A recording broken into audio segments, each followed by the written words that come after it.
निरंजन अलख निरंजन हो अलख निरंजन।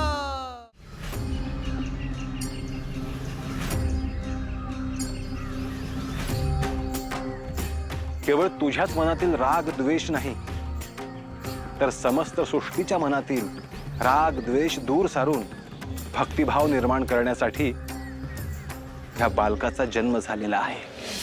अलख निरंजन अलख निरंजन अलख निरंजन अलख पर एक विचारू का?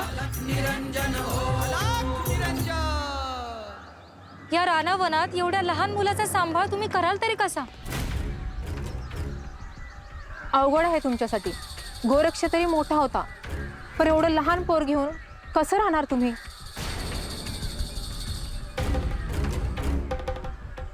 मातृत्वाचे काय महत्व आहे हे मला नव्याने समजले आहे।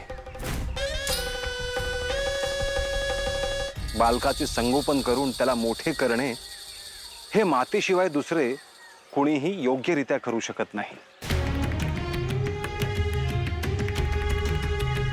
स्त्रीची अनेक रूप आहेत, परंतु तिच्यातले ममत्व मातृत्व हे तिच्यातले श्रेष्ठ रूप आहे। मग ह्या पोराचं काय ठरवलं आहे तुम्ही?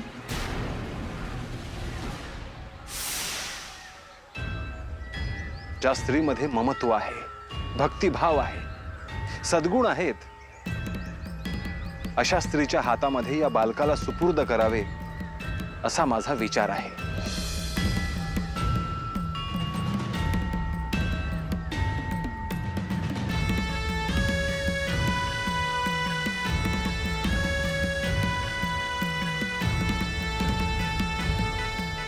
पर अशी एक बाय हाय तरी कुठं? माझ्या अंतर्दृष्टीला ती दिसते आहे।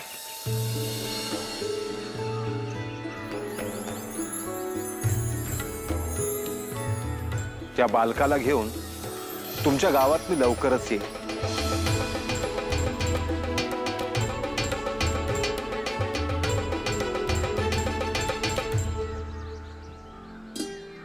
आम्ही वाट बघूची तुमची। गोरक्ष आता आमसनी भ्यान वाटत, पण तुम्ही याचं नाव काय ठरवलं आहे?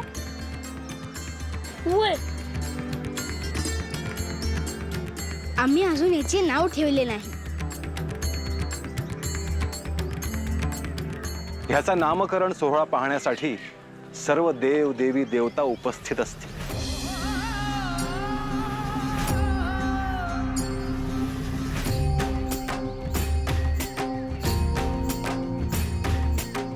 आम्ही तुमची वाट बघतो याची।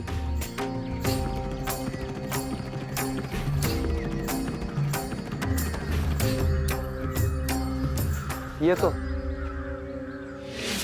अलख निरंजन अलख निरंजन अलख निरंजन हो अलख निरंजन अलख निरंजन अलख निरंजन हो अलख निरंजन अलख निरंजन अलख निरंजन हो अलख निरंजन अलख निरंजन अलख निरंजन अलख निरंजन अलख निरंजन हो अलख निरंजन।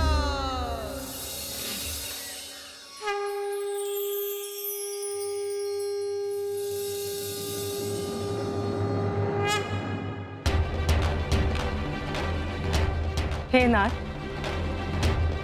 तुम्ही म्हणाला होतात की तिसरे नाथ आहेत, ते चराचरात आहेत, धरित्रीच्या कणाकणात आहेत, याचा प्रत्यय आत्ता आला। गोरक्ष नंतर गहिनी प्रकट झाले। तुम्ही मच्छिंद्राला जी संजीवनी विद्या दिली होती या निमित्ताने ती फलद्रूप झाली।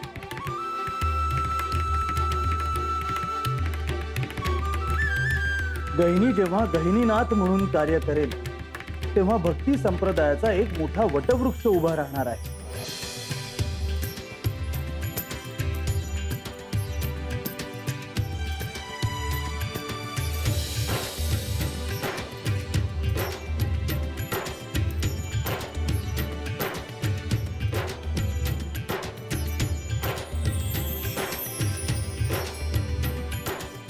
परंतु या बालकाला कोण सांभाळणार?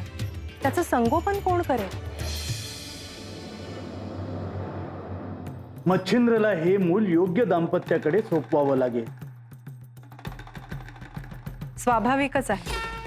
मच्छिंद्र 2 बालकांचा सांभाळ कसा करणार? एवढेच नाही तर मच्छिंद्रच्या हातून खूप मोठे कार्य करायचे आहे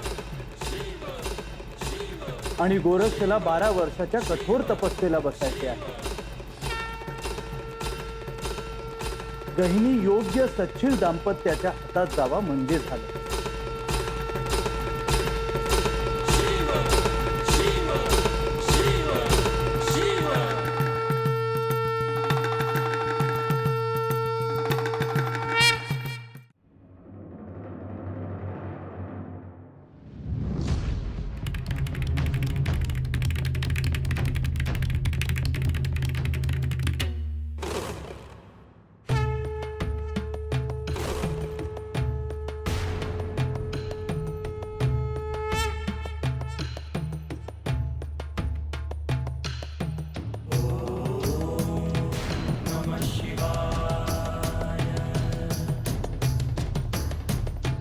गुरुवर, हा अजून जागाच आहे. हा झोपला का नाही? कारण याला मातेची आवश्यकता आहे, जी याला प्रेमाने जवळ घेईल, थोपटे आणि मायेने झोपवे.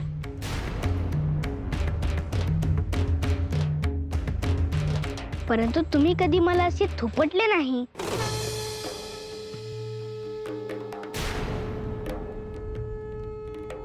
कारण गोरक्ष, तुला त्याची कधी आवश्यकताच लागली नाही आणि हा तुझ्यापेक्षा लहान आहे. म्हणूनच तुमचे माझ्यावरचे प्रेम कमी झाले आहे ना?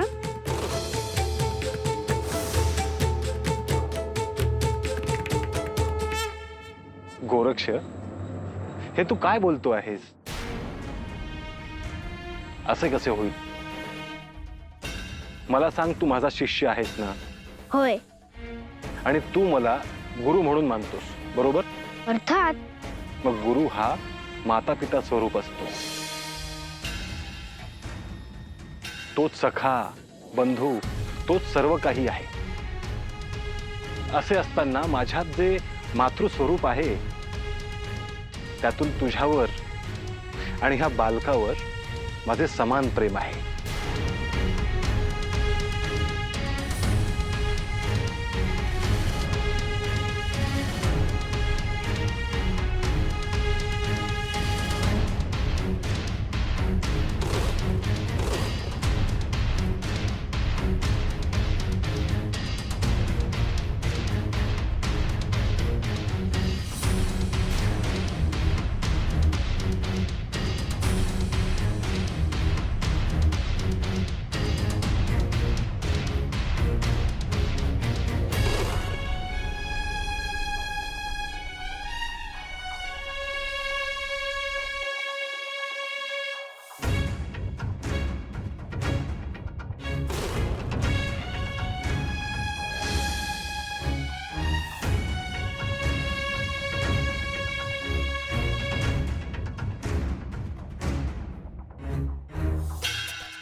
हे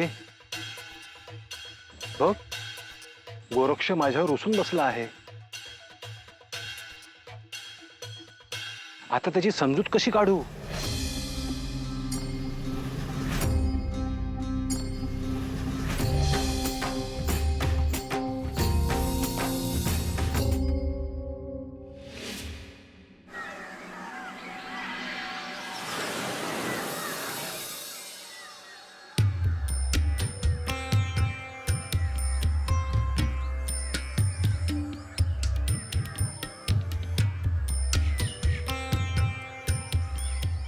रे बाळा, काय झालं?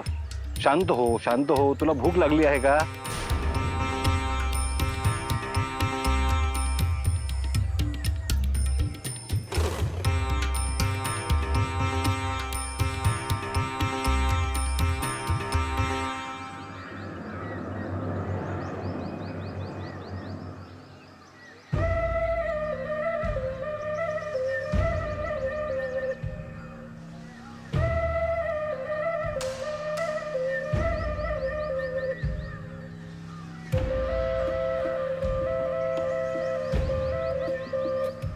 अरे श्रीधर,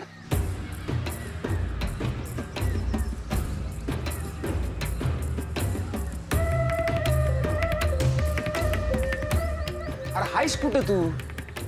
अरे गावात काय सुरू आहे, काय ठाव आहे का नाही? काय झालं भास्कर? अहो रुक्मिणीताई, बरं आहे ना व? हो. अरे श्रीधर, अरे गावात एवढं चिमितकार व्हायला लागले आणि तुला ठाव नाही? नवलच आहे ना? अरे आपण कालच भेटलो होतो ना? काय झालं आता तरी सांग. अरे गावामध्ये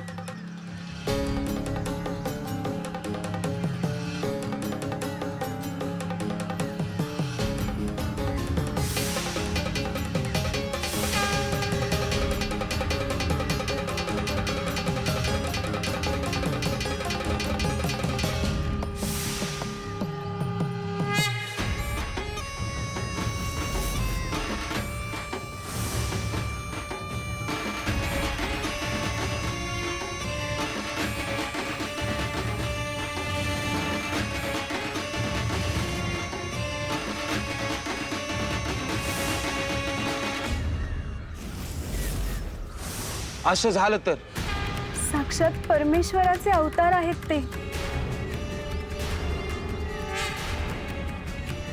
आपलं भाग्य आहे की ते आपल्या गावात आले आणि आपण त्यांना पाहिलं. हो दादा, पण ते लहान मुलं हाय कुठं? ते त्यांच्या सोबतच आहे की.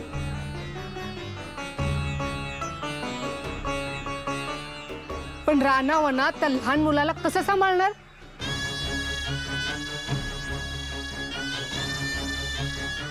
अगं जीजे, त्यांनी काय सांगितलं ते ठाव आहे का तुला? अगं नर्मदा, सांगितल्याशिवाय कळणार आहे का मला? अगं गावात एका पुण्यवान स्त्रीच्या हातात ते पोर देणार आहेत असं म्हणाले.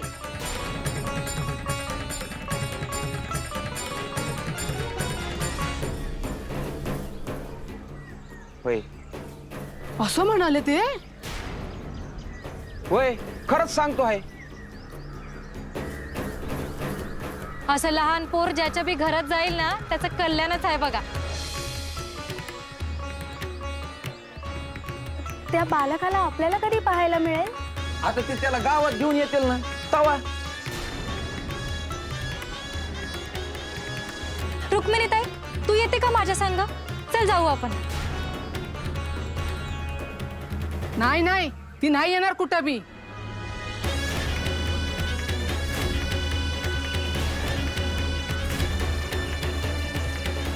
बर, आम्ही निघतो.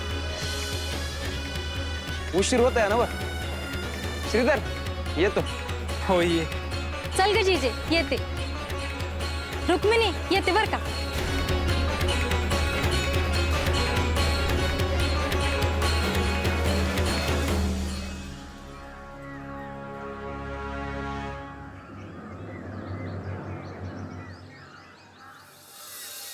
अहो, हे गोरक्ष आणि त्यांचे गुरु आणि आता हे नवे बालक यांचं दर्शनाचे भाग्य तरी आपल्याला मिळायला नको का? माझी एवढी तरी इच्छा पूर्ण करा ना.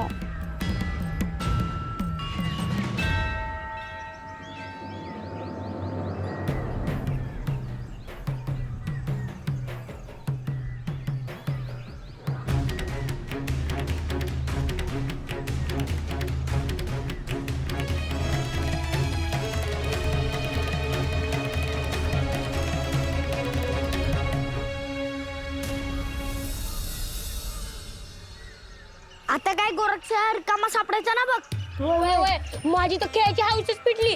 गावातील समजा विचारतात काय घडलं आणि कसं घडलं ते. वय चिमितकारच बघितलं की आपण आपल्या डोळ्यांनी. वय वय पर आता काय गोरक्ष खेळायला यायचं ना बघ. पर आता त्या लहान पोराला सांभाळेल कोण?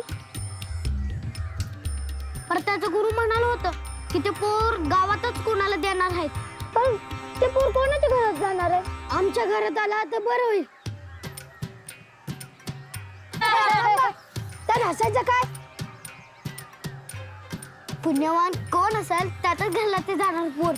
वय म्हणजे गोरक्ष काय थांबायचं नाही या गावात. कसं व्हायचं रे आपलं? वय गोरक्ष गेला तर मला करमायचं नाही बघ.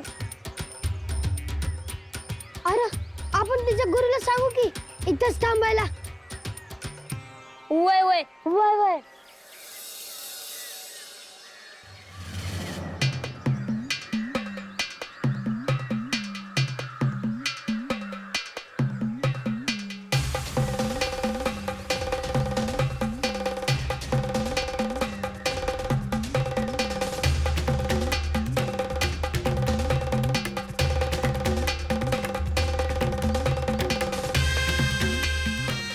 गुरुवर हा का रडतो आहे? अरे हा लहान आहे ना, त्याला दूध हवंय. दुधाशिवाय त्याची भूक शांत होणार नाही.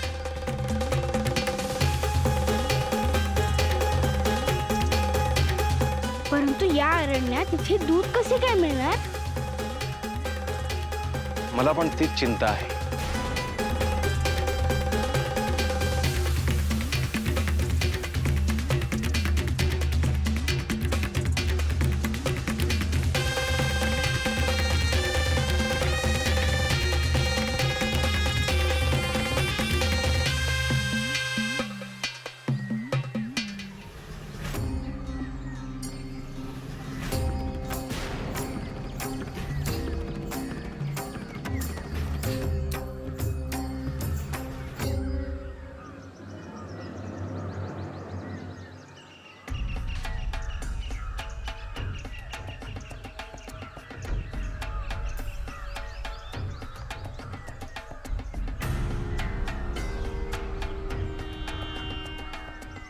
आता गाई काय करायचं?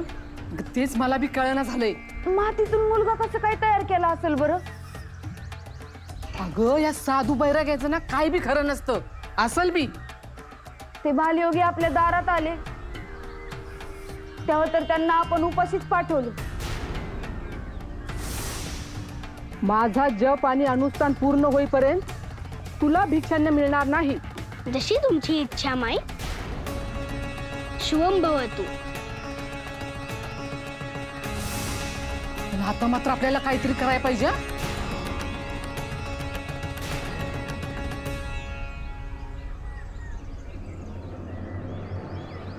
याच्यासाठी काय करावे गोरक्ष? मी याला इथेच ठेवलं आणि दूध आणायला गेलो तर तू याला सांभाळशील का? होय गुरुवर, मी प्रयत्न करेन. परंतु हा रडल्यानंतर काय करायचे हे मला समजणारच नाही. त्यापेक्षा मी जाऊन याच्यासाठी दूध आणतो. अरे पण तू कुठे जाशील आणि दूध कोणाला मागशील? मी माझ्या सवंगड्यांना सांगतो, ते मला दूध देतील. अरे पण त्याला खूप उशीर होईल आणि तोपर्यंत हा शांत राहणार नाही.